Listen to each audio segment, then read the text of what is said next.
Welcome into your Pantheon reading, your timeless reading at Soulfire Tarot. We're here today weaving ancient myth and modern intuition together to bring you a dose of clarity and some divine guidance for your healing journey. If you are new here, I'm Christina. Welcome. I'm so glad you're here. You found your way to my channel. I am a doctor of Chinese medicine and an intuitive channel, and I am here trying to spread a little bit of hope, a little bit of light, a little bit of connection in the world. This is a general reading. If you found it, there is a reason. There's a message in this reading for you today. Please be aware Spirit is going to connect in first with the folks who are subscribed to the channel. So if you haven't yet, click that subscribe button. Super easy, free, and it'll help me tune in with my guides and include your energy specifically in future channelings. Because this is a group reading, let's be aware not every single message in it is going to be for every person. That's okay. Take the parts that are for you and the parts that aren't, leave it here, all right? It's for someone else. Don't take it with you if it's not for you. Don't try to make it fit. When something here does resonate, I want to ask you to go ahead and like the reading to claim that energy. Maybe post a comment. Share a little about what's going on for you, how this is landing and resonating, so we can build community here and support each other. We are all in this together, my loves. For just a couple more clarifying cards as we get going, I want to thank my spirit guides, allies, the ascended masters, and guardians who are here and channeling these energies with me, working with us today to support us on our healing and growth journeys. That just went very far. I've been having big flyers lately. We've got some really big energies at work and lots of major arcana too. Don't mind me. I'm just diving down to the floor to get this card. Oh yeah, okay. All right. So we are starting. Well, let's take a breath. In the nose, out the mouth, and connect in with our intuition and see what the gods are whispering for us today. We're starting with the energy of Prometheus as the hanged man, as our archetypal energy today. So this story, Prometheus was a titan who loved humankind. And he actually stole the fire from Olympus. Olympus is the home of the Greek gods. He stole fire from there to give it to mortals, even though the king of the heavens, Zeus, had told him no, And the idea was that Prometheus wanted to spark progress and consciousness and enlightenment for humans, and that was the next step. But as a punishment for defying the father of the gods, he was bound to a mountain where an eagle would come and actually eat his liver every day, and then it would regenerate overnight. So he was sort of in this endless cycle of suffering and renewal and suffering and renewal. And this really is telling a story of resurrection. When we look at the idea of our souls moving through samsara, is what the Buddhists call it, this working ground that we are all in together for our soul's progression. We see that we come in at the beginning of life and we go through a series of challenges, tests. We suffer. It's true. It's not only suffering. Many wonderful things happen. And yet there is pain. There is suffering that's part of being a living being on this planet, in this particular plane. And that pain, though, births wisdom for us. So the traditional meaning of the hanged man itself, I want to make sure you can see this well. The hanged man is typically about letting go, altering our perception, spiritual awakening, and surrender, voluntary surrender to a situation that's larger than us. With Prometheus in this, I think we're really seeing the price of awakening, and there is a cost.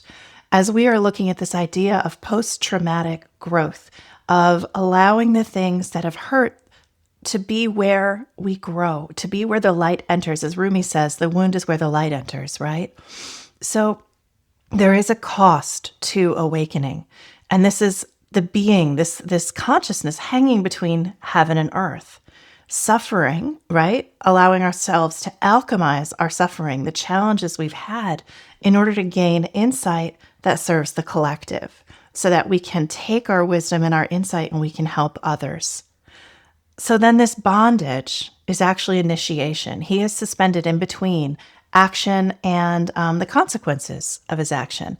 And enlightenment isn't about escape. And I think this is a big, important theme. Enlightenment is not escape, it is endurance, it is understanding. So stillness isn't defeat, right? Stillness, surrender to the situation is not defeat. It's a devotion to the light that you have brought into this life.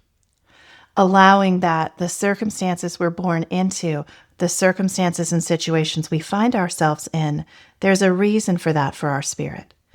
There is meaning that can be made. There is wisdom and insight that can always be gained.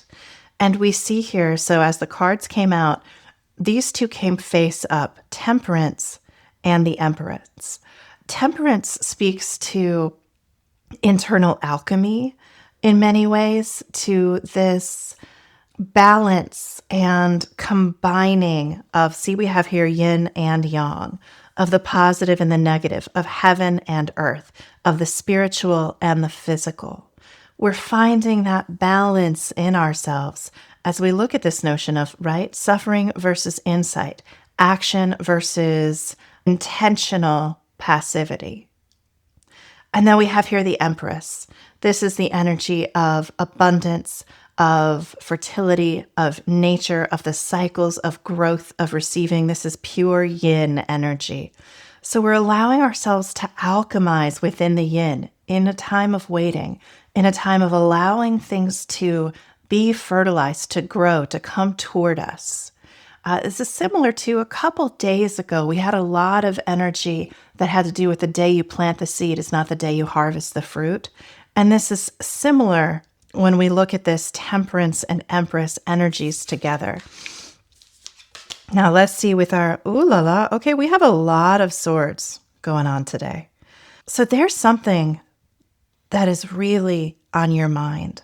There is something that you are just feeling stuck and challenged and a little bit really pressed by, a little bit maybe internally even tormented is the word that keeps coming into my head. It's a situation either from the past or right now that you are just turning over and over and over in your head and not understanding, how can I move through this? Like, what is the point of this?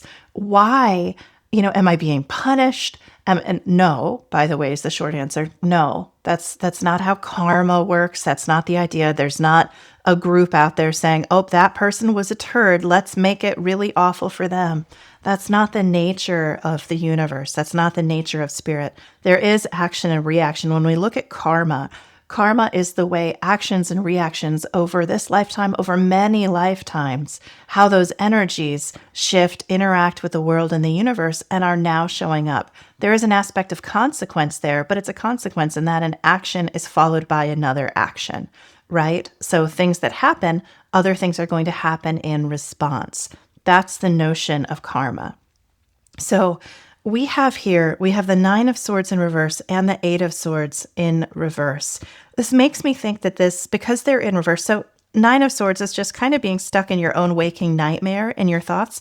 And Eight of Swords, one of my favorite readers, she talks about it as like toilet paper torture, where you are just stuck in your own thoughts. You're like, I'm stuck, I can't move, I'm stuck, I can't move. But you could literally just break out of it anytime you wanted to. With these being in the reverse, this has just been really painful for you. Whatever this is, whatever has been coming around and around, I think it's a big theme. And again, we're seeing this idea of this cycle. You'll say, I think I'm through this. I think I've processed this emotion. I think I've processed this memory. I think I'm through this thing.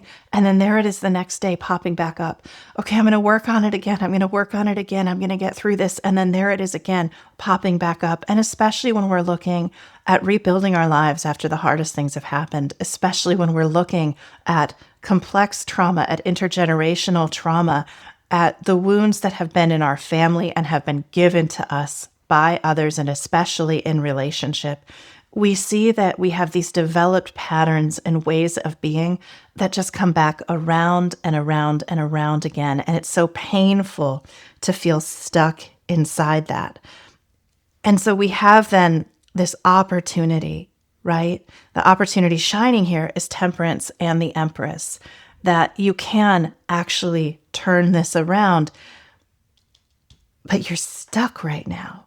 You are in this idea that there is something that just, it hurts. I can't, do you ever have a feeling, or people are telling you, this, you're not stuck, you can do something, but you just don't see any way out of it? That's what this feels like to me. Like, and I feel like I'm just giving you the same message that maybe you've heard from other people when you've talked to them about this, that like, no, you can shift this. You can get out of this. It's going to take some time. It's going to take some perseverance, and I don't want to just give you the same message other people have given you. I want to give you actual clarity that's going to feel more helpful. So we're going to get a few clarifiers here. How can the viewers get out of this, Spirit? What is the best pathway? What is the message as we look at the opportunity of the Hanged Man? Because this is opportunity. Hanged Man it's an intentional surrender that allows us to see things differently, that allows us to progress, that brings us toward enlightenment, towards the things that are going to help us to fulfill our spirit's calling in this lifetime. So it's not suffering just for suffering, right? It's not actually like cruel torture. The idea of this is that it's the kind of poke that helps you to move when you weren't quite uncomfortable enough. We'll have just a couple more clarifiers, or maybe Spirit's saying, I just need the one. We'll get through one or two more shuffles here and see if anything else there. Oh, there they are. Okay, thank you so much, guides. And let's see what we have. Okay, we have the Three of Coins in reverse. We have the Two of Wands, and we have the Six of Wands in reverse. So thinking about the Three of Pentacles in reverse, there's, a little bit of a going it alone energy, like that you may need, and that's maybe with the Temperance and Empress, you may need to retreat into yourself a little bit. And we've had a lot of Four of Swords energy recently. You may need to retreat a little bit, remove yourself from the particular situation that has you so stuck and confused. Remove yourself from those people. Just take a pause. It may mean that that's the solution, forever, but sometimes we just need a pause to be able to see clearly. We need an intentional withdrawal, an intentional retreat in order to really be able to connect to how can I move forward? And when you do that, when you take that pause and remove yourself from the situation, you get to the Two of Wands, where you can start to plan for the future. You start to see what is on the horizon. There are different directions I can go. There are things that I can discover that are going to help me to get what I want, that are going to help me to move toward this vision that I have, toward my soul's calling and my soul's purpose in this lifetime. But sometimes we need to remove ourselves from toxic relationships, from difficult dynamics for a moment, in where we're just not feeling aligned, right? I think it's clear that there's something where you are just not feeling aligned. And you are feeling so stuck in it mentally, maybe physically, it might be financial. So see how you can take a pause and remove yourself from that so that you can see your options, so that you can see what is available to you, and then get to this Six of Wands where we're seeing, it may mean that some people that you've interacted with change their thought about you, right? It might mean, we don't win everybody's approval all the time for all of our actions, and that's okay. That's okay. This is about private achievement, okay? This is about you creating your own definition of success, your own definition of what you want this life to look like, what you want this life to feel like. It doesn't matter if your entire family thinks you're crazy. It doesn't matter if you decide, I'm going to chuck it all and open a sugarcane farm in Borneo, okay? Like, it doesn't matter what anyone else thinks. This is your lifetime. This is your soul journey. You have the time and the soul and the options in front of you that you have. No one else has those. So how could they possibly understand what your definition of happiness is, what your definition of success, of soul fulfillment is? They can't. They're living a different life with a different soul and different lessons, a different curriculum to move through. So this is an invitation. Step back from this misalignment. Look really clearly toward your options and just let go of other people's opinions. And that is going to enable you to move forward in this situation and release control. When we're very anxious, when we have a lot of fear of the future, especially because the past has been so difficult, a tendency is to try to control everything. We kind of clutch at and try to control things around us, thinking that that will create safety. And it's actually the opposite. Safety doesn't come from controlling everything around us. It comes from the internal alignment that helps me to know that no matter what happens, I've got me. No matter what happens, I will be able to navigate it because, again, I navigate my own domain, my spirit, my world, my actions, my thoughts. I am the ruler of those things. So release control of these external situations, of the things that you have just been turning over and over and over. Whatever it is, you can't control it. Whatever it is, you cannot control it. You can't control what other people do, what they think, what they say, how they feel about you. You can't control any of that. No matter what you do, you cannot force others to behave in better ways. You can't force them to be less toxic or to be more integrous or whatever the situation is. You simply cannot. You have to allow them their own journey, their own spirit curriculum, and say, my boundary is what I show up for. Your behavior is entirely on you. I will let you do that. And if it's harmful to me, I just won't stay around for it.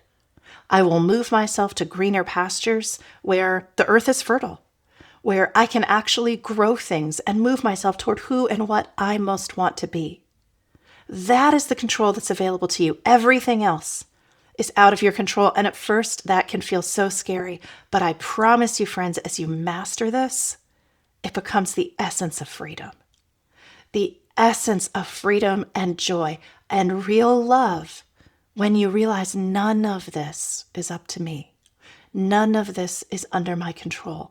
And that is the perspective shift that Prometheus and the Hanged Man is inviting you into. Let go of this false idea that you can control others and realize that what is in your control are your actions, your spirit, your way of looking at things. That is what you are the master, the mistress of. So own that territory, release control. That is the huge opportunity for growth in front of you right now. All right, loves, I so hope this has been helpful for you. If any part of this resonated, please like the reading. That really helps me to know that the readings are landing. And please feel very welcome again to post below about the situation. If you would like any feedback or reflection from me or other members of the community, I'm really inviting us all to collect in a circle, in our Soulfire circle, in order to support one another on our growth journeys. I love you so very much. Take good care, and I'll see you soon. Bye-bye.